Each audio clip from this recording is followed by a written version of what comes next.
Hello students, teachers, parents, history nerds. Hello everybody, and welcome to Nutshelled History, where we lay out the facts, the good, the bad, and the ugly. We continue with our modern world history series by looking at the modern Middle East takes shape.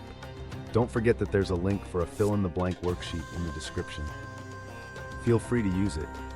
I just ask that you like and subscribe. I apologize for any mispronunciations ahead of time. I do my best. Okay, let's go. Most of the people in the Middle East are Muslims, but there are also Christian communities and the predominantly Jewish nation of Israel. Most countries also have many ethnic groups. Arabs are a majority in some countries, such as Egypt. Non-Arab Muslims are the majority in others, such as Turkey. After World War I, Britain and France were given mandates over large parts of the Middle East. Under the mandate system, territories taken from the defeated Ottoman Empire were administered or run by Europeans.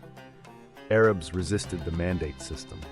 By the late 1940s, the mandates had been divided up into independent countries. The Holocaust created support for a Jewish state after World War II. In 1947, the UN drew up a plan to divide Palestine into an Arab and a Jewish state.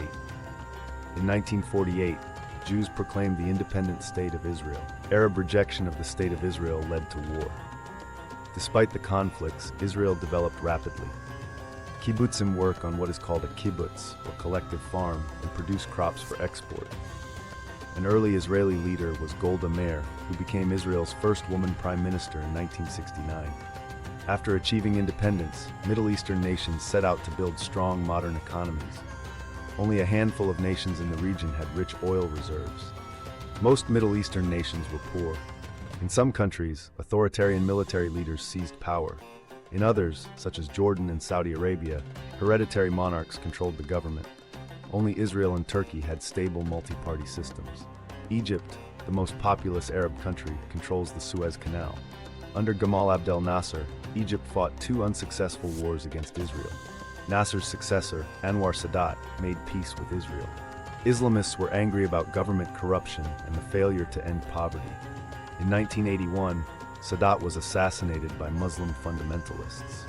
In 2011, popular unrest swept across the Middle East, launching pro-democracy movements known as the Arab Spring. Frustration with corrupt and dictatorial governments, along with high unemployment, fed demands for change. The Arab Spring, which started in Tunisia, spread to Egypt and other nations. In Iran, Shah Mohammad Reza Pahlavi ruled with the support of the United States, which helped oust one of his opponents, Mohammad Mossadegh. In the 1970s, the Shah's enemies rallied behind Ayatollah Ruhollah Khomeini. Protests forced the Shah out of power, and Khomeini established an Islamic theocracy, or government ruled by religious leaders. Turkey became a republic in the 1920s under Ataturk. Although it is a Muslim country, most of its people are Turks, not Arabs. Turkey has served as a link between Europe and the Middle East, and has also sought closer ties with its Middle Eastern neighbors. Today, Turkey is a multi-party democracy with a market economy. Clashes erupted in 2013, however, that pitted the moderate Islamist government against protesters who opposed Islamic reforms. The Middle East has the world's largest oil and gas reserves.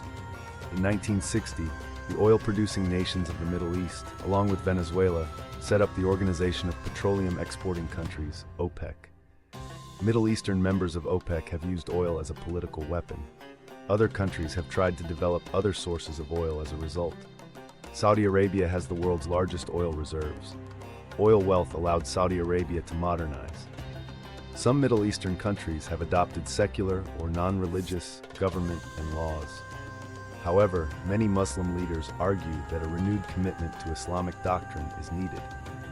Some reformers are fundamentalist extremists who believe in using violence to achieve their goals. Conditions for women vary greatly across the Middle East. Some have greater rights, but still face legal and social hurdles. In Iran and Saudi Arabia, women are required to wear hijab, the traditional Muslim garments. In others, women have given up the traditional dress. With the Arab Spring, more women are demanding reform and opportunity. And now, our recap. The Middle East is a patchwork of religions, ethnicities, and drama fit for a soap opera. While most people are Muslim, Christians, Jews, and other groups add to the mix. After WWI, Britain and France played landlord over former Ottoman lands, sparking Arab resistance and eventual independence by the 1940s. The Holocaust fueled global support for a Jewish state, leading to Israel's creation in 1948 and a whole lot of wars with neighbors.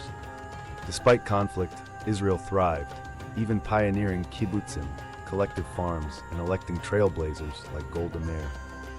Meanwhile, the region's economic picture was all over the map. A few nations struck oil jackpots, while others relied on strongmen, monarchs, or fragile democracies to get by.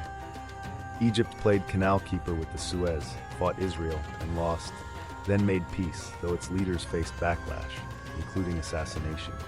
The 2011 Arab Spring saw protests demand change across the region, but outcomes were a mixed bag. Iran traded its US-backed Shah for Khomeini's theocracy, Turkey balanced between secular reforms and Islamic politics, and OPEC kept the world hooked on oil. Women's rights varied wildly, with hijab mandates in some places and rising calls for reform in others. Through it all, the Middle East remained a region of complexity, contradictions, and endless intrigue. There you have it, folks. That's the modern Middle East takes shape nutshelled. Thanks for stopping by Nutshelled History. Go smash the buttons, you know which ones to smash. See y'all next time on Nutshelled History.